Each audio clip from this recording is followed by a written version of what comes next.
Hello बच्चों, कैसे हो आप सब। आई होप आप अपने घर पर सुरक्षित होंगे। तो आज हम अध्ययन करेंगे जो हमने ऑलरेडी पढ़ चुके हैं अध्यायों का, यानी कि हम रिवाइज करेंगे, रिवीजन करेंगे, कुछ नया अध्याय नहीं सीखेंगे। तो पुराने ही अध्यायों का हम रिवीजन करेंगे और जानेंगे कि क्या क्या आज हमने अब तक हम सीख चुके हैं। जैसा कि आप देख रहे हैं अपनी स्क्रीन पर, आपको अपनी हिंदी की टेक्स्ट बुक निकाल के रखनी है, अपने सामने खोल के रखिएगा और उसमें निकालना है पहला पार्ट, कुदरत हमें सिखाती है, जो कि हो चुका है, कविता है हमारी। इसमें हमने कुछ पॉइंट सीखे थे, आइए जानते हैं। जैसे कि ये कविता थी जो कि हम ऑलरेडी पढ़ चुके हैं। कौन सिखाता है चिड़ियों को चींची करना, कौन सिखाता फुदक फुदक कर उनको चलना फिरना। इस प्रकार से हमारी ये कविता थी। तो आपको ये, जैसे मैंने पढ़ा है, आपको ये कविता 2 बार पढ़नी है, कम से कम 2 बार पढ़िए, जानिए, जिससे कि आपको कविता पढ़ने का ढंग समझ में आता है, मात्राओं का भी ज्ञान होता है। इसके बाद देखिए पेज नंबर 2 पर, इसमें है कुछ अर्थ लिखे हुए हैं, मुख्य जो हमारे वर्ड्स होते हैं ना, उसको हम शब्द बोलते हैं, उनके अर्थ लिखे हुए हैं। जैसे देखिए यहाँ पे जो रेड, आपकी कविता में रेड वर्ड्स हैं, रेड कलर के वर्ड्स हैं ना, वो हार्ड वर्ड्स बोलते हैं उनको। तो ये उनके मीनिंग्स लिखे हैं यहाँ पर। लालन पालन मतलब पालन पोषण, दुलार मतलब प्यार, चौकसी मतलब रखवाली, कुदरत मतलब प्रकृति। ऐसे ही हमारा व्याकरण या बाकी के क्वेश्चंस भी हैं साथ साथ में, देखिएगा। तो ये सब हमने कर लिया है ना, हमारा हो चुका है ये सब। तो व्याकरण की दृष्टि से एक बार देखते हैं। व्याकरण यानी कि ग्रामर, हम कर चुके हैं ना ग्रामर। तो देखिए ग्रामर में चिड़िया एक संज्ञा का नाम है, संज्ञा यानी कि नाउन। सर्वनाम मतलब कौन जो है वो सर्वनाम का यानी प्रोनाउन का शब्द है। क्रिया मतलब वर्ब का शब्द आता है सिखाता। ऐसे ही बाकी भी शब्द हैं। तो संज्ञा में चिड़िया आता है, बच्चों भी संज्ञा का ही एक प्रकार है। कुदरत, ये भी संज्ञा यानी नाउन में आता है। फिर आता है माँ। तो ये सब संज्ञा के प्रकार हैं। इसके बाद सर्वनाम के, जैसा कि कौन था ना, यानी प्रोनाउन में शब्द होता है कौन। ऐसे ही बाकी प्रकार के शब्द होते हैं कुछ और उनको। क्रिया के शब्द होते हैं सिखाता, देती, लेती, करना, उड़ना, खाना। ये है हमारे क्रिया के शब्द। इस लाइन्स में दिए हैं हमारे सर्वनाम यानी प्रोनाउन के शब्द, और पहली लाइन में दिए हैं नाउन यानी संज्ञा के शब्द। आपको क्या करना है, आपको सिर्फ इनको देखना है, पढ़ना है और ज्ञान प्राप्त करना है। इसके बाद हम ये प्रश्न, जो हमारे लिखने वाले प्रश्न हैं, वो हम कर चुके हैं, पर हमने ये मौखिक प्रश्न नहीं किए थे। याद है आपको, ये प्रश्न नहीं हो पाए थे बिकॉज हमारे पास तब पुस्तक नहीं थी, है ना। अभी तो है हम सबके पास पुस्तकें। तो देखते हैं, ये सिर्फ मौखिक प्रश्न है, पर हो सकता है आपकी परीक्षा में आ जाए। तो आपको सिर्फ ध्यान रखना है, समझना है, ध्यान से सुनना है कि क है प्रश्न, चिड़िया कैसे बोलती है। तो चिड़िया कैसे बोलती है, जब आप अपनी कविता पढ़ेंगे तो आपको समझ में आएगा। वैसे हम पढ़ चुके हैं ना। तो कैसे बोलती है चिड़िया चीं करके बोलती है ना। चिड़िया किस प्रकार चलती है, तो ख प्रश्न है, चिड़िया किस प्रकार चलती है। तो उत्तर क्या है, ये भी हमें पता है ना हमें। तो जानते हैं ना आप उत्तर। आई चलो मैं बता देती हूँ। चिड़िया फुदक फुदक कर चलती है, ये भी हमारी कविता में इसका उत्तर दिया हुआ है। इसके बाद के जो प्रश्न हैं, देखिए ये प्रश्न हमने नहीं किए थे, ये लिखित के हैं। लिखित प्रश्न यानी कि आपको यहाँ पर लिखने हैं, जो जैसा कि मैंने बोला पुस्तक ना होने के कारण हमने नहीं किए थे।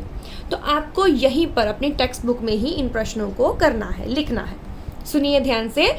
चिड़िया अपना घोंसला कैसे बनाती है। तो कैसे बनाती है चिड़िया अपना घोंसला, तो आपको उत्तर में लिखना है, चिड़िया अपना घोंसला तिनका चुनकर बनाती है। आप इसे सुनिएगा, चिड़िया अपना घोंसला तिनका, बाकी ऐसे में ही रहेगा प्रश्न के। चिड़िया अपना घोंसला के बाद यहाँ पे हम लिखेंगे तिनका, तिनका,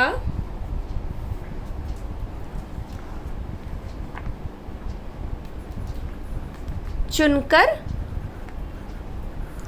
बनाती है। जैसे यहाँ पे लिखा है ना चुनकर, तो जैसे प्रश्न में कैसे, तो कैसे की जगह हमें लिख देना है यहाँ पर तिनका, तिनका चुनकर बनाती है। ओके, नेक्स्ट प्रश्न है हमारा, चौकसी शब्द का क्या अर्थ है? तो क्या शब्द है चौकसी?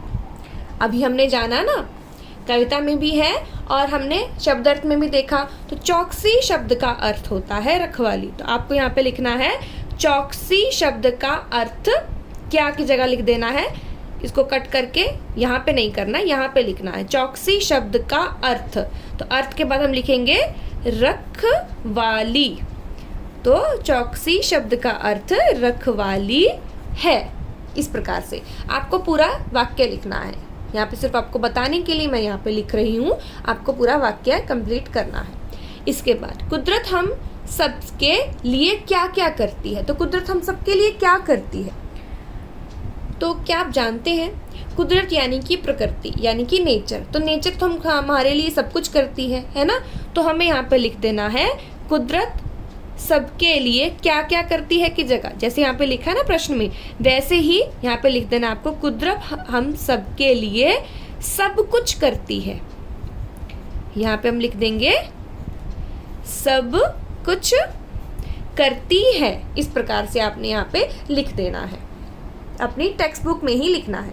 इसके बाद वाले प्रश्न हम कर चुके हैं, देख लेते हैं। चिड़िया क्या खाती है? हमने किया था ना, ये अनाज के दाने खाती है। चिड़िया सब काम किससे सीखती है? कुदरत से सीखती है। इसके बाद यहाँ पे दिया है पंक्तियों को पूर्ण करना। तो आपके पास तो ऑलरेडी हैं पंक्तियाँ, तो आप क्या कर सकते हैं, आप जो कविता है आपकी उसको लर्न कीजिए और बिना देखे, है ना, बिना देखे यहाँ पर लर्न करके जो पॉइंट मिसिंग है उनको कंप्लीट करके यहाँ पर लिखना है, खुद से लिखना है, चीटिंग नहीं करनी है। ओके, इसके बाद ख में भी दिया गया है, देखिए, का यह खेल सब कुछ देती। तो क्या यहाँ पे मिसिंग है वही आपको देखना है, तो आपको यहाँ पे लिख देना है यहाँ पर आके। इसके बाद ये जो हमारा कॉलम है यानी कि शब्दावली, ग्रामर पार्ट हमने नहीं किया था। उचित स्थान पर है और है का प्रयोग करते हुए वाक्य पूरा करना है। तो ये पहले नहीं हुआ था, अभी हमने किया है, तो एक बार रिवीजन कर लेते हैं। है यानी कि जहाँ पर बिंदु नहीं होती, राइट। तो अभी हमने ये सीखा है, इस व्याकरण पाठ को हमने सीखा है। तो देखिए हम कर चुके हैं ना, तो आपको सिर्फ क्या करना है, इसको पढ़ना है, सीखना है, यानी कि आपको इसको याद रखना है। उसके बाद समान अर्थ हमने जो किए थे उनको पढ़ना है और याद करना है। इसके बाद हमारा नेक्स्ट पेज यानी कि पेज नंबर 6 हमने जो वर्कशीट किया था ना, उसको भी देखना है आपको। और आपको ज़्यादा लिखने का कार्य नहीं दे रही हूँ, आपको सिर्फ जो ऑलरेडी हमने लिख दिया है उसको पढ़ना है, देखना है कि हमें कितना याद हुआ है। तो ये पक्षियों के नाम लिखे थे, उसके बाद उनकी आवाज़ों से मेल करके लिखा था। उसके बाद हमने तुक मिलाए थे, यानी कि चिड़िया, गुड़िया, खेल, तेल, इस प्रकार से राइमिंग वर्ड्स हम जिसको बोलते हैं, ठीक है। इसके बाद हमारा आता है सेकंड लेसन। तो हम फर्स्ट और सेकंड लेसन का रिवीजन कर रहे हैं। तो फर्स्ट लेसन तो हो गया, अभी हम करते हैं सेकंड लेसन, मौसम बदले बार बार। तो इसमें हमने 3 मौसमों की जानकारी ली थी, गर्मी, सर्दी और बरसात के बारे में, और एक पेड़, बरगद के पेड़ के बारे में था। यहाँ पे भी आपने देखा होगा आपकी पुस्तक में रेड कलर के जो वर्ड्स हैं उनके हार्ड वर्ड्स यानी कि शब्द अर्थ यहाँ लिखे हैं। वृक्ष यानी पेड़, तवे की तरह यानी तवे जैसा गर्म, तवा होता है जहाँ पर हम रोटी बनाते हैं ना, रोटी मम्मी बनाते हैं, आप करते हैं हेल्प। देखिए नेक्स्ट पेज पर भी देखिए, पेज नंबर 9 पर भी बहुत सारे वर्ड्स हैं, आपको रीड करने हैं। देखिए आपको खुद से रीड करने हैं। स्वागत, अभिनंदन, ठंडक, शीतलता, तपाकर मतलब गरम करके, पुनः मतलब फिर, चिलचिलाती मतलब होता है ऐसी धूप जिसमें चमक के साथ बेहद गर्मी हो, ऋतु मतलब मौसम, समान मतलब बराबर, कृतज्ञता, आभार, प्राणी मतलब जीव, परिवर्तन, बदलाव, उमंग, जोश, उल्लास, खुशी। तो ये आपको कम से कम 2 बार रीड करने हैं और इनके अर्थों को जानना भी है। इसके बाद हमारा व्याकरण पाठ, जैसे हमने पिछले अध्याय में किया। हम ये भी कर चुके हैं, है ना, कर चुके हैं ना हम ग्रामर पार्ट में। इनको हम बोलते हैं संयुक्ताक्षर, है ना। आधा स, या जब वर्ण में होता है तो इस प्रकार से लिखा जाता है, इसको मैंने बताया था हलंत बोलते हैं। तो स ये आधा है, आधा लिखा नहीं जाता, जब अकेला होता है वर्ण तो लिखा नहीं जाता, इसलिए उसको इस प्रकार से आधा शो करते हैं। तो स व स्व, स्वागत, इससे बना स्वागत और स्वर, ये हो गया हमारा संयुक्त अक्षर और उससे बने हैं ये हमारे शब्द। इसी प्रकार से ल, आधा ल और पूर्ण ल बन गया, इस प्रकार से संयुक्त अक्षर बन गया और शब्द बना उल्लास दिल्ली। नेक्स्ट है ज ण, तो मिलाकर ये बनता है, ज्ञ बनता है। ज्ञ से ये हमारा संयुक्त अक्षर है, ठीक है। इससे शब्द बने हैं कृतज्ञता, ज्ञानी। इसके बाद आते हैं मानक हिंदी, मतलब होता है स्पेलिंग। सही स्पेलिंग क्या है शब्दों को लिखने की? देखिए, अंग इस प्रकार से नहीं लिखते, इस प्रकार से लिखते हैं। सर्दी ऐसे नहीं, इस प्रकार से लिखते हैं। तो ये जो हमारे राइट साइड में है, ये सही तरह से लिखने को हम मानक हिंदी, मतलब सही ढंग से लिखने को हम बोलते हैं हिंदी में। गर्मी इस प्रकार से, उमंग इस प्रकार से। तो आपको ये देखना है और जानना है। इसके बाद हमारे आते हैं हार्ड वर्ड्स, किस प्रकार से इन्हें प्रोनाउंस करना है, यानी कि आपको इनको प्रोनाउंस करना है, अच्छे से बोलना सीखना है। वृक्ष, ढूंढना, हरियाली, ठिठुरना, स्वागत, परिवर्तन, ऋतुओं, कृतज्ञता, आशीर्वाद, पृथ्वी, प्राणियों, उल्लास। ध्यान से सुनिएगा और देखिएगा। अभी आते हैं मौखिक, तो ये भी हमारा नहीं हुआ था, तो आपको सुनना है ध्यान से। जैसा मैंने बोला, प्रश्न आ सकते हैं आपके एग्जाम में। पाठ में किन ऋतुओं का वर्णन है? तो अभी हमने बात किया 3 ऋतु, कौन कौन सी थी? गर्मी, सर्दी और वर्षा। तो 3 ऋतुएं हैं, गर्मी, सर्दी और वर्षा। ख, पेड़ को सबसे पहले कौन सी ऋतु मिली? तो कौन सी ऋतु मिलती है पेड़ को? सबसे पहले मिलती है पेड़ को गर्मी, गर्मी ऋतु मिलती है। ग प्रश्न, वर्षा आने से धरती का रूप कैसे बदला? कैसे बदलता है? तो आजकल जैसे बारिश होती है, तो बारिश में क्या होता है, क्या चेंजेस आते हैं? सबसे पहले सब जगह पानी पानी होता है, गीला गीला रहता है ना। तो लेसन में क्या बताया है, हर जगह पर पानी पानी और कीचड़ हो जाता है। तो धरती का रूप कैसे बदलता है? पानी पानी हो जाता है और कीचड़ बन जाता है। घ प्रश्न, वृक्ष को किसने आशीर्वाद दिया? वृक्ष यानी जो बरगद का पेड़ था, उसे किसने आशीर्वाद दिया? तो वृक्ष को तीनों बहनों कौन सी थी? गर्मी, सर्दी और वर्षा। तो तीनों बहनों ने वृक्ष को आशीर्वाद दिया। इस प्रकार से आपको इसको ध्यान से सुनना है। नेक्स्ट लिखित, ये हमने नहीं किया था अगेन। सर्दी ने गर्मी के क्या लाभ बताए? क्या लाभ बताए? तो सर्दी बताती है गर्मी को कि सर्दी के कारण जितनी ठंड होती है ना, गर्मी में वो ठंड यानी कि ठिठुरन, जिसको हम बोलते हैं ठंडा, सर्दी कहती है गर्मी को कि सर्दी के कारण जो ठंड होती है, गर्मी आने से वो भाग जाती है और लोगों को ठंडक से छुटकारा मिलता है और कीड़े मकोड़ों को भी नष्ट कर देती है। जो भी कीड़े मकोड़े होते हैं उनको नष्ट कर देती है और पृथ्वी को तपा देती है, गर्म कर देती है, जो कि ठंड में रह नहीं पाते।